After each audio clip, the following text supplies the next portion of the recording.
What's up, gamers? DreamcastGuy here, talking today about Quake Remastered, because this game is shockingly good. I'm actually still just sitting here completely impressed as to how much this feels like a new game, despite the fact that it's kind of ancient. Now, I do want to just confess here at the very beginning of this video that I've not played much Quake ever in my life. Growing up, I only had game consoles. I didn't have a gaming PC, so because of it, I missed out on a lot of these classic first-person shooters.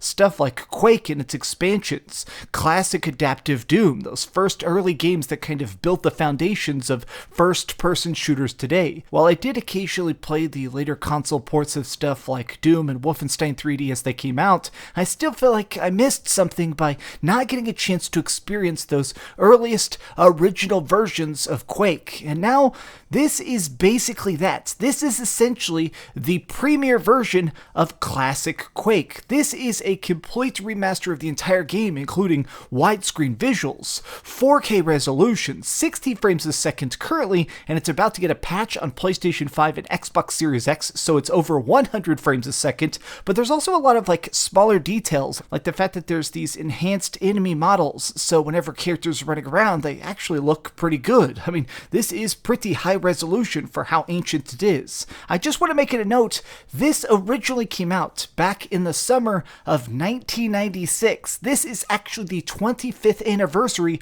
of classic Quake, and that's part of the reason they're dropping this. Today is day one of QuakeCon, and it seems like the developers over at id wanted to do this as a gigantic celebration. Now, I decided to get this on everything. I actually picked this up on the PlayStation 5, I downloaded it on the Xbox Series X using Game Pass, I also got it on Nintendo Switch, because really this is one of those games that I wanted to beat. Now let me explain why this is just so epic, because this is a game that I feel like is worth picking up. Part of it comes down to the fact that this has every single one of the original expansion packs. Now, even if I did get a chance to try out one of these classic shooters back in the day, typically I got the vanilla version of it, the 1.0, the original release and nothing else. But what they would typically do back in the day is that once a game came out, if it sold a couple million copies, you would do a bunch of follow-up things, extra maps, extra chapters, more story, and even harder maps to try and explore. And this game actually got a lot of them, which were called Scourge of Armagon, Dissolution of Eternity, and now this new one being called Dimensions of the Past. Yes, you heard me correctly, this has an all-new expansion to original Quake. This has extra content that did not exist 25 years ago, has been made specifically for this version of the game. And now that I'm getting a chance to play it, it is so freaking clever. It's so unique. It actually has a fresh feel, despite the fact that it is just kind of ancient in a certain aspect.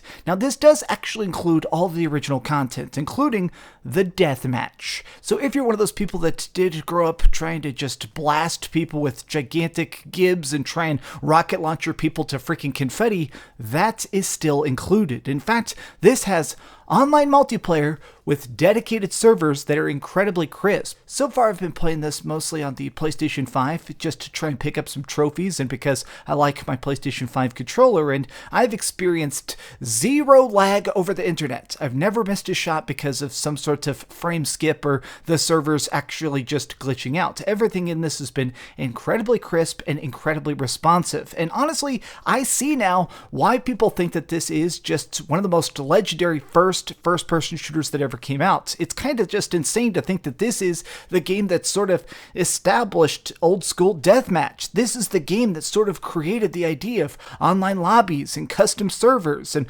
one-shot kill maps. This is the game that built those concepts out, and seeing them, it's nuts that it still plays just as good now as it did back then. Really, my favorite thing about this as a newcomer is just the fact that these controls, being able to do this twin stick, having it so I can play this like a modern first-person shooter, it's crazy to me that this can still play as good as it does, despite the fact that the graphics are kind of janky at times. Like, let's just face facts, these clunky, blocky demon monsters, these organic combinations of machine and man, like, this game, it's not the most overwhelmingly crazy visual treat to the eyes, and yet, it's still so effective. It still feels so good to pick up a quad damage power-up and blasting a zombie into little gooey wiggly chunks, or trying to just shoot a button to open up a door, or finding a secret and just going up there to find extra armor and stuff like that. It still feels just as good as it probably did back in the day because these controls are just so refined. When you really manage to boil it down to its purest form, I feel like this game is just such a true testament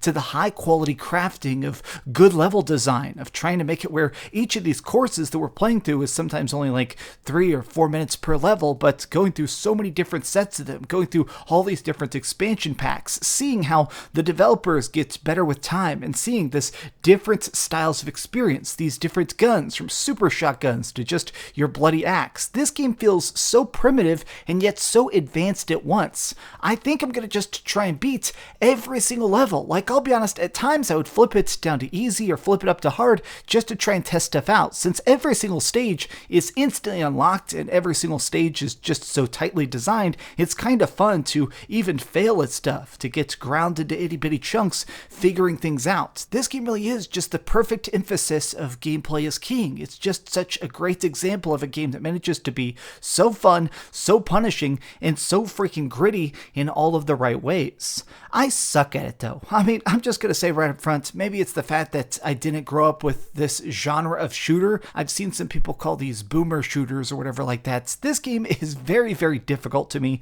but that again is part of the appeal. I kind of like the fact that there's this intuitive design to it. I feel like it's constantly guiding you to the next objective in a very subtle, very, very nice way, but I like when I get ambushed. I like when a monster manages to pop out and eat my face before I can react. I kind of appreciate the fact that this game is punishing. It does actually require you to be on your toes, running and gunning as fast and crazy as possible. And additionally, God, it feels good to get a rocket launcher in the online modes and just blast people again and again. Whether it comes to single player or multiplayer, Quake is just such an impressive experience. If you have an Xbox, this is on Game Pass. If you have a PC, it's even on Game Pass for PC. Or if you feel like giving them some money, I paid $10 for this and I have absolutely no regrets.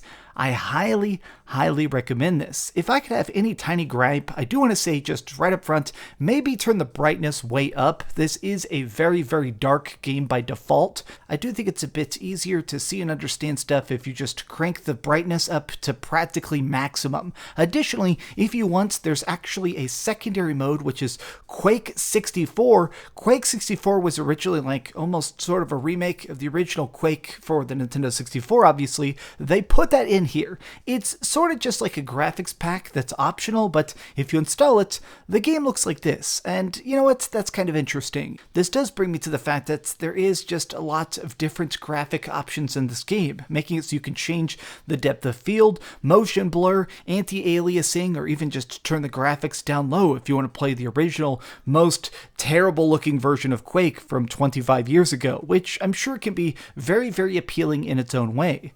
This is great. I'm having such a blast with it, and I'm certainly going to keep playing it for many hours to come. But what do you think about Quake Remastered? Is this cool? Tell me your thoughts in the comments down below, and if you enjoyed this video, be sure to subscribe. I'm trying to hit 250,000 subscribers as fast as possible, and also do me a favor, like the video, and have a great day by keep dreaming. Thanks so much for watching that video. If you want to see something else, you can always click this link to see what I put up last, or, you know, subscribe and see what's coming up next. Also, I promise that whatever I do, it'll try not to suck.